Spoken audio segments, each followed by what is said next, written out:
আচ্ছা, এটা কি কখনো দেখেছেন বা শুনেছেন যে রাতে আস্ত একটা পুকুর, সেখানে অসংখ্য মাছ, আর সকালে ঘুম থেকে ওঠার পর দেখলেন একটা শুষ্ক রুক্ষ জমি?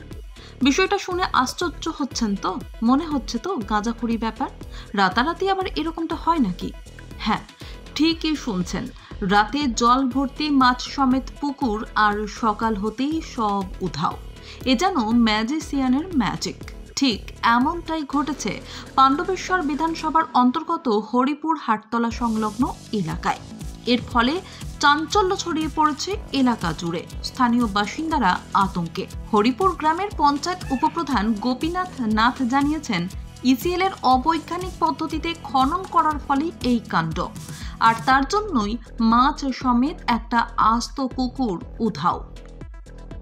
এখানে ইসিএল অবৈজ্ঞানিকভাবে কয়লা খননের ফলে এই এলাকার মানুষের ভীত সশস্ত্র হয়ে পড়েছি আমরা সকলেই। হরিপুর গ্রামবাসীরাও ভয় আতঙ্কের মধ্যে আমরা আছি। আপনারা জানেন যে কিছুদিন আগে এমএসকে স্কুলে ধস নামার পরে সেখানে কিন্তু ম্যানেজমেন্টকে অনেক কিছু রিকোয়েস্ট করার পর চিরিচাপড়া ম্যানেজমেন্টের কোনো কর্ণপাত ইসিএল ম্যানেজমেন্ট করছে না। এটা খুব দুর্ভাগ্যজনক, এটা হওয়া উচিত নয়। দেখুন, আমরা জানি কোলফিল্ড এলাকায় আমরা বসবাস করি, রানীগঞ্জ কয়লা খনি অঞ্চল কোথাও সেফ জায়গায় আমরা জন্য বাস করছি না। তার সত্ত্বেও ম্যানেজমেন্টের প্রচণ্ড গাফিলতি, পুকুরের হঠাৎ জল যদি নিচে চলে যায়, মানুষ তো আতঙ্কে থাকবে। মানুষজন যারা স্নান করে তারা ধরুন স্নান থেকে বলুন বা গরু ছাগল মোষ যারা জল পান করে তারা তো আজকে সবাই তো ধরুন ভাগ্যে কেউ ছিল না। কি যে ঘটনা ঘটবে আমরা নিজেরও বুঝতে পারছি না গো। স্থানীয় সূত্রে জানা গিয়েছে, বৃহস্পতিবার সন্ধ্যার পর হরিপুর গোসাইতলা মন্দিরের পাশে বড় পুকুরে ঘটনাটি ঘটেছে। শুক্রবার সকালে স্থানীয়রা গিয়ে দেখেন পুকুরের সমস্ত জল শুকিয়ে রুক্ষ জমিতে পরিণত হয়েছে। এমনকি পুকুরে থাকা সমস্ত মাছও উধাও। স্থানীয় বাসিন্দারা জানান, ধসের কারণেই পুকুরের জল শুকিয়ে গিয়েছে। স্থানীয় বাসিন্দা শিবু মণ্ডল জানান, এই পুকুরের জল দিয়েই মন্দির এবং এলাকার মানুষ ব্যবহার করেন। এখন ধসের কবলে পড়ে পুকুর শুকিয়ে যাওয়ায় সমস্যা বাড়বে সকলের। স্যার এদিকে ভসকে গেছে, এদিকে ওই জন্য জলটা টেনে নিচ্ছে। আপনারা কি বলছেন তাহলে, কি চাইছেন? স্যার এখানে ভালো করে বালি প্যাকিং হয়নি, এসিলে তবে ভালো করে বালি প্যাকিং করা উচিত। এই মন্দিরে আপনারা যে জল ব্যবহার করছেন, চান টান হয়, বাবার মন্দিরে পুজো টুজো করা হয়। তা এবার আপনারা এই যে বাবার মন্দিরে যে পুজোর যে করান, তা এখন তো জলটা শুকিয়ে গিয়েছে।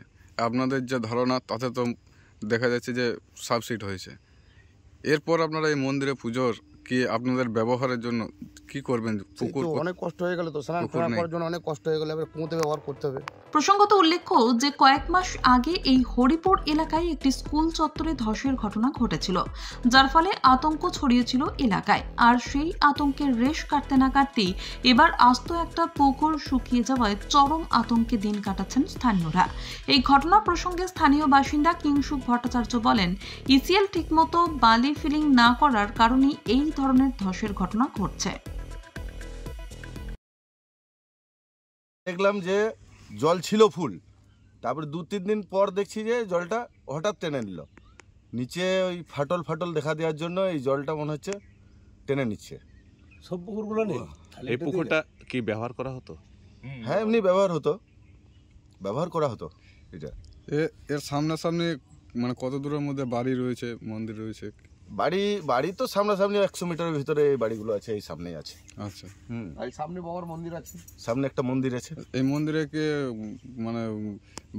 সবসময় পুজো করার জন্য লোক? হ্যাঁ, পুজোর লোকজন আসা যাওয়া হয়। হ্যাঁ, আপনাদের কি মনে হচ্ছে যে এই জলটা শুকিয়ে যাওয়ার কারণটা কি? জলটা শুকিয়ে যাওয়ার কারণ হচ্ছে সাবসাইড হওয়ার, জল শুকালেই তো সাবসাইড হয়।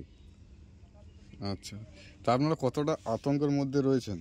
আতঙ্ক তো আছেই, এগুলো যে কোনো টাইম বসে যেতে পারে। এই পুকুরের পাশাপাশি কি আরো পুকুরেও কি এই ধরনের ঘটনা ঘটছে? হ্যাঁ, জলগুলো টানছে, আশেপাশের পুকুরগুলোতে জল টানছে। কি বলবেন এই নিয়ে আপনারা? এই যে দিনের দিন যে আপনাদের এখানে পুকুরের যে এই অবস্থা হচ্ছে, যে জল টেনে নিচ্ছে, হ্যাঁ, এটা চাইবো যে ইসিএল তরফ থেকে কিছু দেখে। স্থানীয়দের অভিযোগ, বারংবার এ বিষয়ে ইসিএল কর্তৃপক্ষকে জানিয়েও কোনো সুরাহা হয়নি।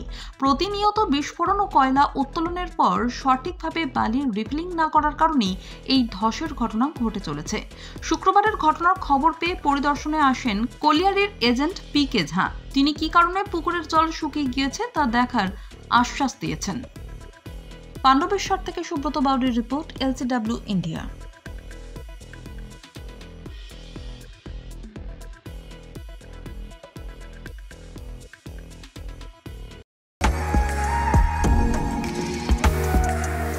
আচ্ছা বলুন তো, কারই বা ইচ্ছে না হয় নিজেকে অপরূপে সাজিয়ে তুলতে, সে পুরুষ হোক কিংবা মহিলা। আর আপনাদের সাজিয়ে তুলতে কসমেটিক ও জুয়েলারির অপরন্ত সম্ভার নিয়ে হাজির দুর্গাপুরের চণ্ডীদাসের বনশ্রী কসমেটিক ও জুয়েলারি শপ। এখানে এলেই আপনি পেয়ে যাবেন আপনার পছন্দের সেরা কসমেটিক্স ও জুয়েলারি। কসমেটিক্সের নামি দামি ব্র্যান্ডেড প্রোডাক্ট। উৎসব মানে সাজসজ্জা। উৎসবের মরশুম শুরু হয়ে গেছে, আর এই উৎসব উপলক্ষে বনশ্রী দিচ্ছে সমস্ত প্রোডাক্টের উপর বিশেষ ছাড়। যেমন বিভিন্ন ধরনের কসমেটিক্সের উপর পাবেন 20% এবং জুয়েলারির উপর পাবেন 40% ছাড়। এখানে এলেই আপনি পেয়ে যাবেন লরিয়াল, লোটাস, কেয়াসেট, শোমিস, এলেপটিন, ল্যাকমে, হিমালয়ার মতো ব্র্যান্ডেড প্রোডাক্ট, সিটি গোল্ড, শ্রীহরির মতো জুয়েলারি প্রোডাক্ট ও জাঙ্ক জুয়েলারির প্রোডাক্ট। এছাড়াও বিভিন্ন উৎসবের প্রিয়জনকে উপহার দেওয়ার জন্য নানান গিফট আইটেমও, মহিলাদের বিভিন্ন ফ্যাশনের ভ্যানিটি ব্যাগ ও মানি পার্স, সমস্ত রকমের কেনাকাটায় থাকছে কিছু না কিছু ছাড়। হ্যাঁ, এই ছাড় আপনি পেয়ে যাবেন দুর্গাপুজো থেকে ছট পুজো পর্যন্ত। তাহলে আর দেরি কেন? উৎসবের দিনগুলিতে নিজেকে অপরূপে সাজিয়ে তুলতে আজই আসুন চণ্ডীদাসের বনশ্রীতে, আর নিয়ে যান আপনার পছন্দের কসমেটিক্স, জুয়েলারি ও গিফট আইটেম, আর সঙ্গে পেয়ে যান অবিশ্বাস্য ছাড়।